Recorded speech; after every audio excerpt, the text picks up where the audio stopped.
Hello বন্ধুরা, সবাই কেমন আছেন?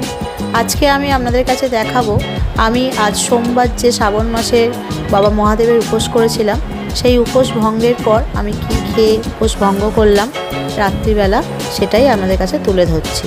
খুবই সাধারণ খাবার, আর মশলা বা হলুদ জাতীয় কোনো কিছু খাই না, শুধুমাত্র লুচি আর একটু সাদা আলুর তরকারি, কাঁচা লঙ্কা, কালো জিরে আর সন্দক নুন দিয়ে।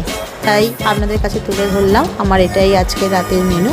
লুচি, সাদা আলুর তরকারি, একটু শসা আর একটা কাঁচা লঙ্কা না হলেই নয়, একটা ঠাকুরের প্রসাদ সন্দেশ।